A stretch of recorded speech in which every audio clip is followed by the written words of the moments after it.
Do të jemi sigurisht me vëmendje nga protestat që po organizohen në këto momente, ajo studentëve dhe protesta e banorëve të Shkodrës, por më lejoni t'ju uroj mirëseardhjen deputetit Partisë Socialiste, zotit Besnik Bare, njëkohësisht pedagog i shkencave të natyrës. Mirëseardhët në Fakultetin e Shkencave të Natyrës. Zoti Bare, e pa që është një situatë e tensionuar me protesta, jo vetëm ajo e studentëve, por edhe në disa rrethet tjera të vendit, protesta e banorëve të Shkodrës, protesta e fermerëve. Keni një koment për këtë situatë? Unë doja që të lokalizohesha vetëm për protestën e studentëve, se po që se ne e lidhim pastaj dhe me protestat tjera, kjo pastaj të bënd të mendosh se këtu ka një dirigent politik që i sinkronizon këto dhe do thosha që kjo nuk është në favorin e studentëve, pra të kërkesave të studentëve.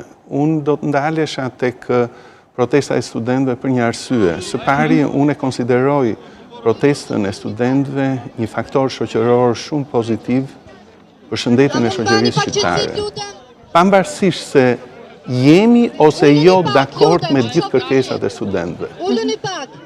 Ajo që unë do të thosha për studentët kam një këshill në mënyrë që mos ta kompromentojnë lëvizjen e tyre. Lëvizja e tyre në sensin që lëvizja e tyre duhet të ketë vetëm kërkesa që lidhen me cilësinë në radhë të parë të shkollës tonë. I kanë qëndruar në fakt me faktin, një minutë, me faktin se sa cilësore janë kërkesat e tyre për rritjen e cilësisë shkollës. Dhe këtu unë do thosha që sigurisht tani nga fundi janë moduluar më mirë, janë bërë kërkesat edhe më të formuluara më mirë dhe që një pjesë e tyre adresohen në drejtim të cilësisë shkollës. Por të thuash që unë e dua shkollën si të gjithë Europa, nuk mjafton vetëm të veshim kostumin e kësaj kërkese. Por ne duhet shikojmë dhe thelbin e shkollës europiane. A i plotëson Shqipëria këto kërkesa? Dhe unë po të them vetëm një fakt. Ajo që dominon në cilësinë e shkollës europiane është cilësia dhe selektiviteti i shkollës. Në një shkollë si shkolla shqiptare, që futen 100 dhe dalin 110, nuk është shkollë kjo. Dhe a do të pranonin studentët tanë, për shembull, që po sjell një shembull që e kam nga fakulteti jonë që ka shkuar për studime jashtë shtetit. Bie fjala, shkolla çeke. Në shkollën çeke që nuk ka tarif për të paguar, futen 140 veta dhe dalin 23.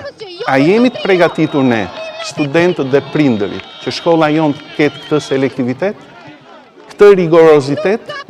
Kjo gjë nuk ekziston. Po parë se shkojmë këtu, sot jemi në një situatë ku po protestohet kundër qeverisë nga studentët dhe janë listuar 8 kërkesa. Sigurisht. Ju si pedagog në këtë situatë ndjeni përgjegjësi?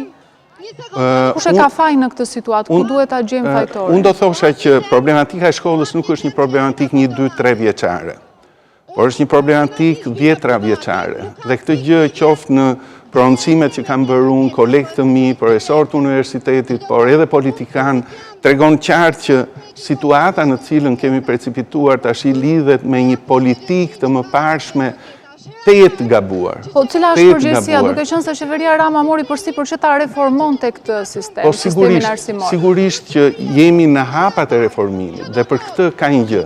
Po ju sjell vetëm një fakt nga eksperienca politike e Bashkimit Evropian. Kur bëhet një ligj, një direktive europiane, ajo miratohet në Parlamentin Evropian. Dhe duhen 2, 3 vjet apo 5 vjet për të parë efektin e kësaj politike. Dhe Komisioni Evropian, Parlamenti Evropian reagon ndaj mënyrës se si reflekton ky ligj në zhvillimin e atij sektori ku është aplikuar. Ne kemi vetëm një vit, sigurisht që ka oponent, ka dhe përkrahas atij ligji, sikurse edhe unë mund të kem rezervat e mia për ligjin, por ama ne duhet shikojmë si zbatohet ky ligj dhe çfarë pasojash ka, në mënyrë që të reagohet pastaj për të. Dhe për këtë, padyshim që politika aktuale është e hapur për këtë gjë.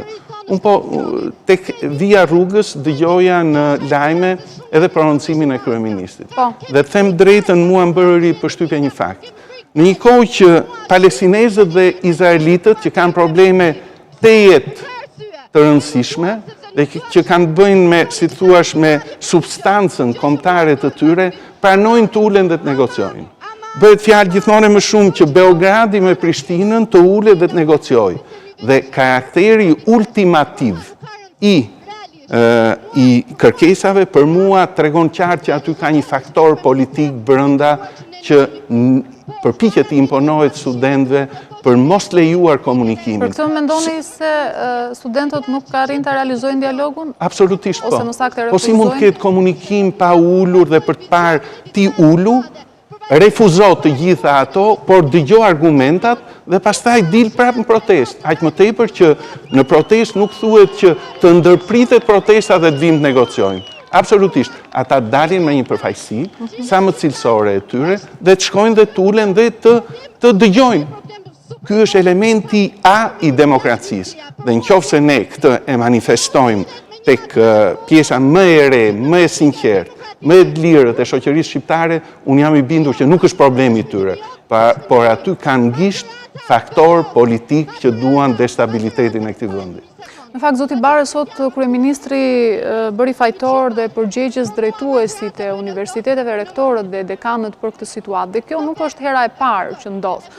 Unë kam rezerva shumë. Cila është në fakt përgjegjësia e tyre? Unë personalisht kam rezerva dhe mendoj që ardhja e studentëve aty, përveç faktorëve politik që i nxisin dhe përpiqen të amplifikojnë, është e lidhur me faktin se diploma që nxjerrim ne, sa konkurruese është, sa formuese është për tregun europian dhe për tregun brenda vendit.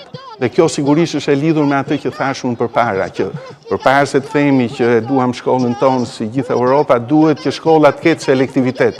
Nuk mund të futen 100 dhe dalin 100 apo 110. E rregulloi këtë problematik ligji i arsimit lartë i propozuar? Kjo lidhet me shumë faktorë që përbëjnë, si thua, tiparet e shkollës tonë, që ato gurë që janë vendosur prej 10 vjetësh e më shumë në historinë e zhvillimit të arsimit në Shqipëri. Pra, nëse po flasim se do të jap reforma rezultates të, siç thatë ju, pas 5 vitesh. Rezultatin arsimit, unë do të sjell një shprehje shumë. Atëherë e rregullon këtë problem? Do të sjell një shprehje shumë të famshme kineze. Ku thotë, nëse mendon për një vit mbill një far, nëse mendon për 10 vjet mbill një pemë, dhe nëse do të mendosh për 100 vjet arsimo popullin, që do të thotë që efekti pozitiv ose negativ i arsimit nuk është 1, 2 apo 3 vjet. Dhe nëse ne kemi vendosur tulla gabim në vite përpara, atëherë efekti negativ i tullave të vendosura para 10 apo 20 vjetësh po e ndjejmë sot. Dhe tendenca e kësaj qeverie është pikërisht që të vendos tullat në vendin e dur. Dhe meqense më përmendet, ty bët një pyetje në lidhje me rektoratin dhe ashtu. Unë do thosha që ka disa faktorë që shfaqin këto probleme. Së pari njëherë lidhet edhe me autoritetin, integritetin e leadershipit të universitetit. Këtu kam parasysh ato universitet që e njohun më mirë. Bëhet fjalë për Universitetin Shtetëror Tiranës. Për mua, mënyra se si zgjidhen dhe fakti se kush dalin në krye të leadershipit të Universitetit të Tiranës tregon që kjo procedurë nuk është e duhura, sepse nuk del personaliteti realisht akademik me një profil shkencor, moral dhe integritet ashtu siç duhet. Dhe kjo për mua duhet të rishikuar. Së dyti lidhet me faktin se ç'pjesë të buxheteve ne investojmë për zhvillimin e shkencës dhe zhvillimin e cilësisë arsimit. Këtu cilësia arsimit nuk ka të bëjë me pllakat. Nuk ka të bëjë me sa herë një rektor dekan ndryshon plakat, tavolinat, dyert, drasat e zeza.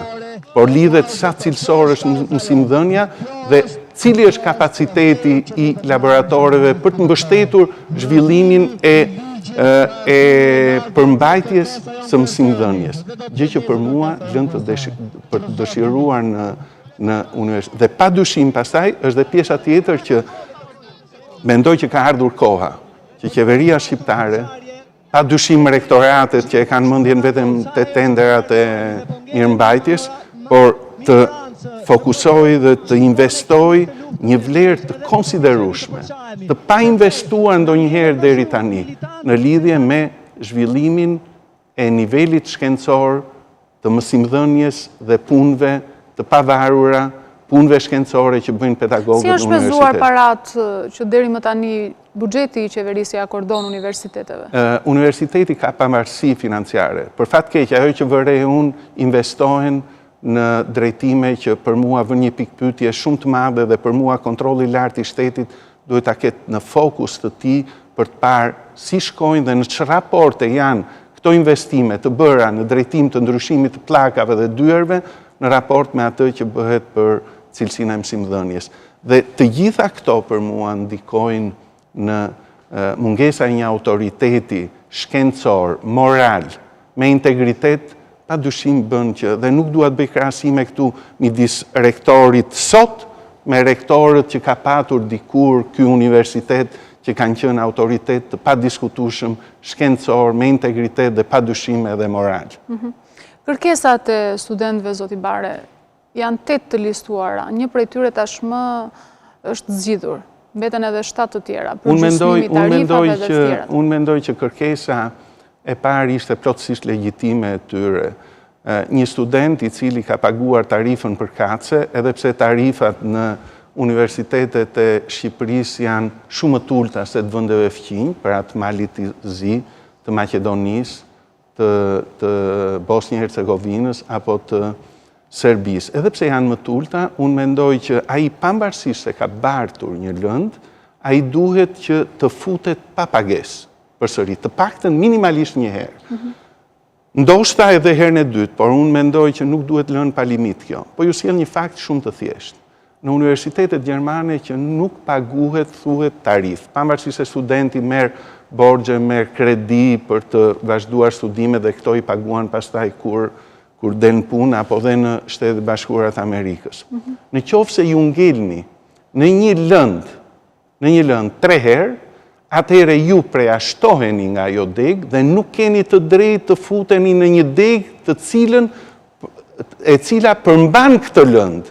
Shikoni çfarë rigiditeti, shikoni çfarë sa strikt është ajo shkolla që ne themi që e duam shkollën. Unë kam student, po ju them juve, që vjen për 5 herë në provim dhe në finale e di çfarë pyetje i bëjmë, më thuaj një pyetje që di nga lënda e zhvilluar. Dhe ky student kërkon të shfaj për këtë nivel që kanë studentët. Unë mendoj që kjo lidhet me mungesën e një selektiviteti për të futur në shkollë. Pra, cilësia e shkollës në ai filtri që lejon futjen e studentëve në shkollë është jashtëzakonisht poroz. Domethënë që mund të futet kushdo. Pa folur këtu për fiktivitetin në shkollën e mesme që pastaj vinë mesatarët dhe kalojnë aty. Por, është një gjë që ka dhe një tendencë dhe një presion shumë të madh të prindërve që duan ta bëjnë fëmijën e tyre me shkollë të lartë patjetër. Në një kohë që jo vetëm në Shqipëri, por edhe në vendet e tjera që janë zhvilluara, jo të gjithë duhet shkojnë në universitet. Ne duhet zhvillojmë padyshim shkollat e mesme profesionale që tregu i punës ka aq shumë nevojë.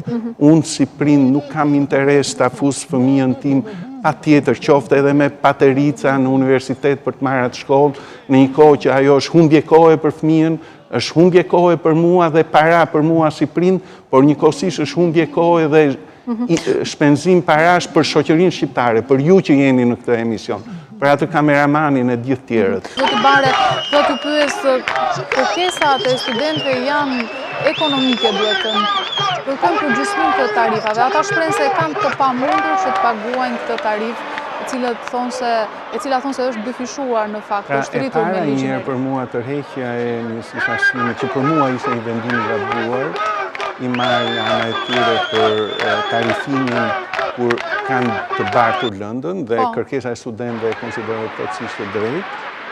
Një lloj tarife, ndonë se kryeministri ka deklaruar që praktikisht ai kërkon të ulet, të dialogojë dhe mund t'i ul pothuajse zero, pavarësisht se vendet fqinj, sikurse e thash, kanë tarifa shumë të mëdha se këto që kemi ne. Po në krahasim me pagat që marrin shqiptarët, po pikërisht, shikon, niveli në Bosnjë-Hercegovinë, në Maltëzi, në Maqedoni, në Serbi është i ngjashëm me Shqipërinë. Dhe tarifat, për shembull, për futjen në universitet në Serbi varionin nga 1.000 euro në 4.500 euro. Në një kohë që këtu janë rreth 150.000 lekë të vjetra dhe 450.000 lekë të vjetra. Por, sidoqoftë, ka familje të cilat nuk i përballojnë dot këto. Dhe me sa di, kryeministri ka marrë përsipër që të dialogojë edhe të çojë në nivel të tillë që për familjet që janë nevojë pra të shkojnë, jo vetëm për gjysmojnë, por të bëhen edhe më të vogla. Por ka një gjë, personalisht, unë do të isha që një lloj tarife duhet ishte. Por ama, kjo tarif mos përdoret nga dekanatet dhe rektoratet. Kjo tarif të përdoret për studentët që janë me 10, me 9, me 10. Dhe njëkohësisht kjo tarif, pra të ardhurat e mbledhura nga pagesa e tyre. Studentët e tjerë, jo të gjithë janë ekselentë. Një minutë, zoti Bare. Ke studentë në këtë, shiko, si do e bësh një shkollë europiane ti? Si do e stimulosh të mirin? Në qoftë se ti i barazon dhe studentin që është 3, 2, 4, 5, 6, e barazon me atë që është me 9, me 10, me 8, atëherë ti praktikisht ke humbur atë që përbën thelbin e shkollës europiane. Stimulimin e studentit mirë. Shoqëritë në Bashkimin Evropian nuk janë shoqëri parazitare. Ai nuk e hedh paran atje ku nuk i kthehet mbrapsh. Dhe mbrapsh, më fal një minutë, mbrapsh i kthehet kur investon për studentin e mirë. Unë mendoj që ato tarifa që paguajnë, pra studentët që paguajnë, ata që kanë mundësi dhe të ardhura, këto para të përdoren për të stimuluar studentin shumë mirë. Këto para të përdoren për t'ia dhënë atij studentit që nuk ka mundësi financiare. Pra, këtu është diferenca ime në raport me ashtu. Çfarë mund të adresoj qeveria nga kërkesat e studentëve drejt zgjidhjes? Të gjitha po duhet ulen. Ka komunikim aty? Pra, të gjitha janë dorë qeverisë, po universiteti? Jo, të gjitha janë qeveria mund të ushtrojë presion të universiteti. Edhe në qoftë se është në dorën e universitetit, qeveria pa dyshim, sepse një pjesë e mirë e tarifave të universiteteve ndryshme janë vendosur mbi bazën e dekanateve dhe rektorateve. Dhe nuk ka qenë qeveria ajo që ka interferuar dhe i ka thënë se në fundit to para nuk i shkojnë qeverisë. To para i shkojnë dekanateve dhe rektorateve. Problemi është si menaxhon tash dekanati dhe rektorati. Sa i përdor ato në funksion të rritjes cilësisë shkollës. Sa i përdor në drejtim të asaj që t'i përgjigjet kërkesave të studentëve që ne duam shkollën si të gjithë Europa. Dhe me sa duket ka një keq menaxhim sepse këto para shkojnë kryesisht për plaka, për dyer, për fasada. Kemi patur, unë, kur kam qenë student, nuk e di ju me siguri... E kujt është përgjegjësia për të bërë një kontroll se si shpenzohen këto fonde? Me sa di unë është bërë në Universitetin e Tiranës, është bërë një kontroll dhe kanë nxjerrë probleme të jashtëzakonshme. Nga kush? Nga kontrolli i lartë i shtetit. Dhe sigurisht në këtë rast, varet pastaj si është procedura për të vijuar. Por unë mendoj që... Nëse ka një kontroll dhe nëse ka probleme ashtu si ju thoni, a duhet kishte nisur një hetim për këtë çështje? Pa dyshim. Po është prokuroria ajo që nis. Nuk e nis qeveria. Dhe unë kam dhe një këshill krahas asaj që kërkesat e tyre duhet mos të manipulohen. Mbani larg politikën. Mbani larg politikën në mënyrë që kërkesat kanë të bëjnë me të ardhmen tuaj. Absolutisht, shiko, aty një pjesë e kërkesave janë jo realiste. A mund të thuash ti sot? Cila është jo realiste? Për shembull, a mund të thuash ti sot, i duam konvikte si gjithë Europa? A do një afat kohor ajo? A ka qeveria është duke investuar rreth 18 milionë euro? Absolutisht, po dhe studentët janë shprehur, nuk i duan sot. Po mirë, atëherë, po mirë. Ata kërkojnë garanci që kjo do të realizohet. Po këtë garanci si do e marrin, vetëm nëpërmjet megafonit apo duke ulur? Ju, kur keni një problem familje me, nuk e di, jeni e martuar apo jo ose me fëmijën tuaj, si e ke, del fëmia thot, mbyll derën dhe thot që unë do ma plotësosh këtë ose mbaroj punën. Zoti Bare, po përse jemi në këtë situatë, studentët nuk duan të dëgjojnë? Pse jemi në këtë situatë? Kjo lidhet për mendimin tim sepse manipulohet nga politika. Absolutisht. Do prisni dhe do shikoni kur dalin me kërkesa politike. Kjo protestë, për fat të keq, mënyra e theksova dhe në fillim, si koreografia e protestave është duke integruar në gjithë këto vatra. Kur thoni po i manipulon politika, e keni fjalën opozita? Po, sigurisht. Edhe faktor të tjerë. Mund të ketë që pastaj e din të tjerët që merren me këtë punë se cilët janë ato faktorë se s'm takojnë mua të flas.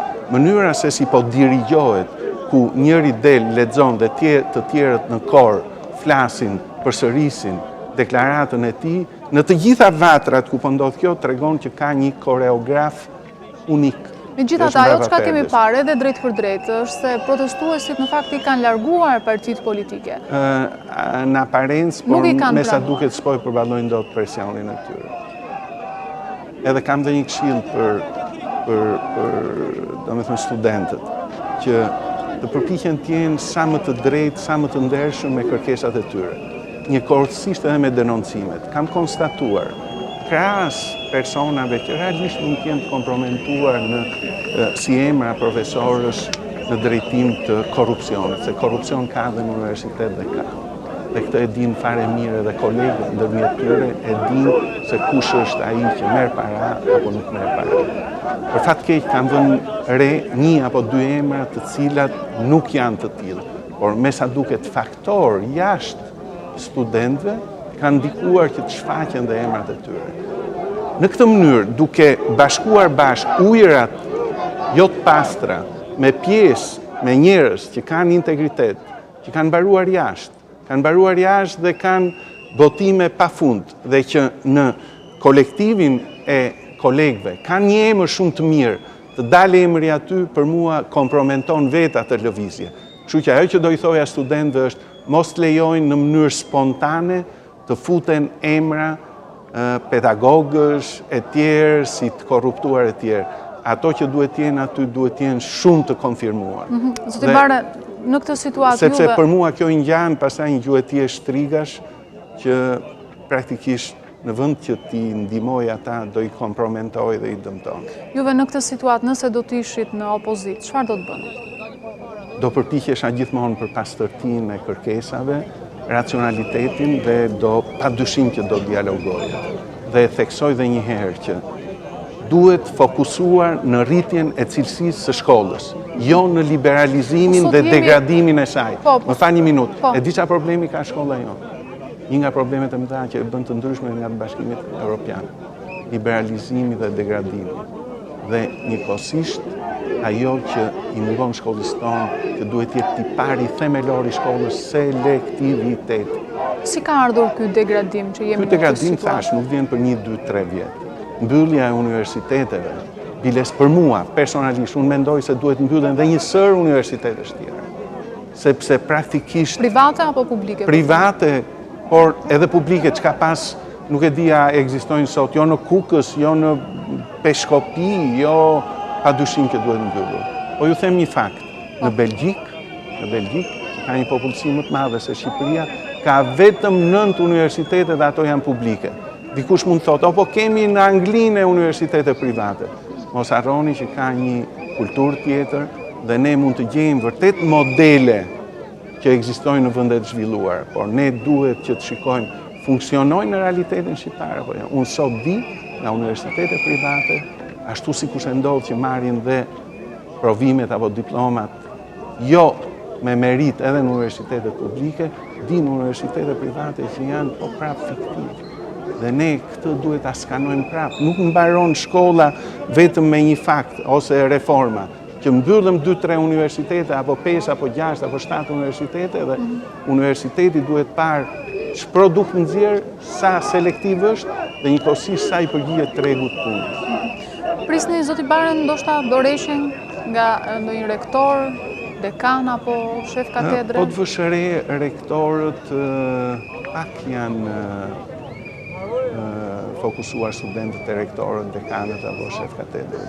Dhe kjo përsëri është e lidhur me faktin që protestat do të shkojnë në kërkesa politike e nuk do të lidhen drejt për drejt me cilësinë e një rektori apo dekani. Por do shkojnë direkt te politika sepse instrumentalizohen nga politika dhe kërkohet që praktikisht të bëj atë që do me thënë pastaj të kaloj dorëheqje ministre, dorëheqje qeverie, zgjedhjet parakoshme, ky është skenari për mua, qofsha i gabuar. Por ajo që unë... A duhet i marrin dhe ta që përmendën përgjegjësitë e tyre? Ajo që unë quaj të rëndësishme dhe që më dhëm për shkak të karrierës time akademike është që kujdesni. E kemi në këtë fazë universitetin, mos ta degradojmë shumë.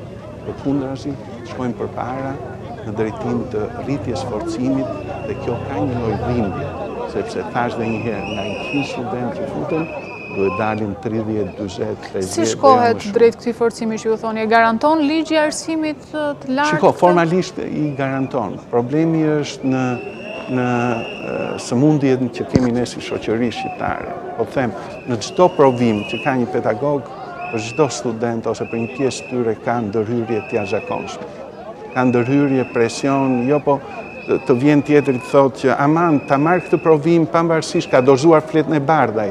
Ta marrë këtë provim sepse ai nuk do rrinë në Shqipëri, do iki jashtë shtetit, do punoj jashtë shtetit, diplomën e ka marrë, e do thjesht se pra, është normale që të lejohen ndërhyrje të tilla? Jo, absolutisht. Por praktikisht ne jemi. Kjo është një vendimarrje që tagon padyshim. Pedagogëve.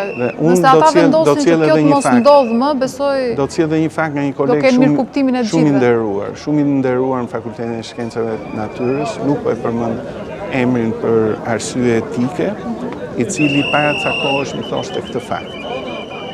Disa studentë shkojnë edhe i kërkojnë t'i japin, i ofrojnë një sasi parash. Ky njeri i revoltuar në mënyrë, domethënë, në mënyrë më dramatike do thoja, reagon ndaj tyre dhe studentët, ata që ishte pjesa elitare e ashtu, shkojnë dhe i kërkojnë ndjes dhe i thonë, profesor, problemi është sepse në një sër rastesh kjo mënyrë ka funksionuar dhe ne të kërkojmë ndjes për këtë gjë. Pra, vetë shkolla jonë, vetë mungesa ati filtrit që tashmë, se kur studenti është i mirë, ai nuk ofron gjë. Kur studenti është cilësor, ai nuk ofron gjë. Dhe studenti që, domethënë mungesa e filtrit bën që të futen dhe të kalojnë, të futen në universitet dhe student që nuk e meritojnë, dhe pastaj ata përpiqen të gjejnë rrugë të forta, që domethënë pastaj ndodh një kompromentim i ndërsjellët student-pedagog. Unë nuk i shoh të shpeshta këto raste, ato që dëgjoj, por është për të ardhur keq që ekziston. Një kompromentim i tillë kompromenton gjithë shkollën. Dhe është turp që studentët e kanë ngritur këtë si problematik, çështjen e korrupsionit dhe kërkojnë vetting edhe të pedagogëve. Padyshim për mua është kur flitet për vetting, nuk flitet për vetëm vetting të gjyqtarëve, politikanëve apo një sektori tjetër. Shoqëria shqiptare duhet patjetër të kalojë një filtr pastërtie në mënyrë që ne duhet përpiqemi që të imunizojmë shoqërinë shqiptare, sepse po u fut smundja në këtë formë, në gjithë sektorët, në gjithë fushat, dhe ca më e keqja, degradimin më të madh, unë e konsideroj në futjen e arsimit. Dhe fare mirë mund ta provosh. Mund ta provosh një rektor për shembull, kur ka marrë një që ka punësuar, cili ka qenë kriteri që e ka marrë? Se s'ka marrë alternativin që ka bërë kërkesë, ka qenë më i mirë se ai që ka marrë vetë rektori në punë. A ka këtu një aferë korruptive? Dhe po të gërmojnë, po të shikojnë mirë, patjetër do gjejnë. Do t'i kthehemi sërish bisedës në studio. Zoti Bare, me sa duket nesër ka një paralajmërim të vendosur për plotësimin e kërkesave të studentëve deri në orën 16. Mendoni se ka qasje pozitive nga qeveria që të plotësojnë kërkesat? Ju shprehet edhe pak më parë që shihni pozitivitet, vetëm mungon dialogu. Por nëse kjo nuk arrihet, çfarë do të ndodhë? Atë kjo do të thotë që kjo është e instrumentalizuar, sepse që të arrishë një përfundim, patjetër duhet dialog. Nuk mund të shkoj kryeministri aty, për mua dhe ministri i arsimit, kur shkoj dje në protestë që të negocionte me një turm që ka 2-3 mijë veta, për mua nuk është normale, sepse me këtë do negociosh aty. Negociatat bëhen sikurse bëhen, pra duam të shkojmë në Europë. Hajde të shikojmë si i bëjnë negociatat europianët. Duam modelen e si Europa, hajde të shikojmë çfarë thonë ata. Atëherë, po që se ne i bëjmë në mënyrë ngjashme si Europa, praktikisht ne do duhet që të ulemi në një tavolinë si kjo, trumbullakët, mos tjetë kryeministri në krye që të imponohet qoftë nga pikpamja formale, dhe gjithë se cili thot mendimin e tij. Pastaj kryeministri thot argumentat dhe këta cila mund plotësohet, deri ku mund plotësohet, çfarë afati kohor ka, dhe pastaj këta po të jetë një përfaqësi selektive, tamam cilësore, një përfaqësi reale e tyre, dhe jo të jetë mbrapa një parti apo një sindikat apo një gjë tjetër. Kështu që fakti që jepen ultimatume mua më kujton sinqerisht, më kujton organizata të cilat nuk duan të dialogojnë. Dhe theksova dhe njëherë në fillim të bisedës, Palestina me Izraelin ulen në tavolinë, Kosova me Serbin po ulen në tavolinë. Atëherë ne duhet thrasim këtu një të Komisionit Evropian që të negociojë për të ulur kryeministri i Shqipërisë me studentët. Nuk kemi ne kapacitet që të ulemi ne edhe të negociojmë? Në fakt, studentët në këtë tubim, në këtë protestë janë pa përfaqësi. Dhe frika e tyre vetme është se nëse do të caktohet një përfaqësi, atëherë ajo mund të kompromentohet. Paktën ata janë shprehur se kjo ka ndodhur. Po ta zgjedhin ata, nuk po i thuhet që do jetë ky. Po kjo tregon pastaj edhe për pjekurinë e vetë protestës. Në qoftë se një protestë nuk ka kurajo dhe nuk ka aftësinë të zgjedhë një leadership të vetën për të negociuar, atëherë ajo ende së shpjekur. Nuk mund të ketë negociata kaotike dhe në turmë. Nuk mund të ketë më thua një vend të botës që ka negociuar në këtë formë si kërkojnë ata. Më thua një vend. Po që se ka funksionuar, hajtë përpiqemi që të bëjmë atë modelin e tyre. Qoftë kjo në Tanzani, në Kenya, në Kili, apo kudën. Kemi shembull, vazhdon akoma protesta në Francë, nuk ka negocim dhe qeveria u tërhoq. Po ka një gjë që këtu në këtë rast nuk po kërkohet që të ndaloj protesta. Le të vazhdoj protesta. Dhe në qoftë se negociata që bën me kryeministrin është e papranueshme për turmën, turma ta refuzoi. Por ama të çoj një pjesë që të dialogoj, të dëgjoj që thot ky kryeministri në lidhje me 1, 2, 3, 4, pikën 8. Pra, kjo si më duket normale me të drejtën dhe prandaj unë kam bindjen personale se kjo instrumentalizohet. Sa kohë që politika, opozita nuk arriti dot nëpërmjet formave të saj, për shkak të mungesës mbështetjes, po përpiqet që të inflamoj edhe të fermentoj të pjesë që është shumë e sinqertë, shumë e lirë dhe me interesa, pa konflikt interesi në kuptimin në raport me opozitën që kërkon thjesht ka objektiv që të marrë pushtetin. Po ta meritoj, le ta marrë. Dhe këtë e tregojnë sigurisht votimet. Por përpiqet të fermentoj një situatë kaotike për ta bërë të padurueshme qeverisjen, për treguar që ky vend nuk mund qeveriset dhe të gjitha këto reformat ekonomike, politike që janë ndërmarrë të ndërpriten për gjysmë dhe mbi të gjitha reforma në drejtësi, ajo është që i djeg më shumë gjithë. Dua t'ju pyes edhe për kërkimin shkencor, duke qenë se filtri, mekanizmi nuk ka funksionuar dhe shohim tashmë rastet publikimit, denoncimit të plagjaturave në rrjetet sociale, por janë bërë me zë dhe me figurë dhe sigurisht edhe me materiale dhe fakte të dokumentuara. Pa dyshim që ka plagjatura, këto ndodhin në Angli, ndodhin në Gjermani, para pak kohësh mbaj mend diku një ministre e akuzuan për plagjatur dhe dorëheqje për një herë. Këto ndodhin dhe në Shqipëri dhe pa dyshim në një sistem arsimor shumë fragil, shumë me problemet që ka sistemi arsimor në Shqipëri, këto dukuri mund t'jenë zakonshme. Porse, ajo që do theksoja është që këtë gjë nuk mund t'a bëjnë njerëzit në mënyrë informale, sepse do ngjaj me gjuhë e tij shtrigash, prapë theksoj.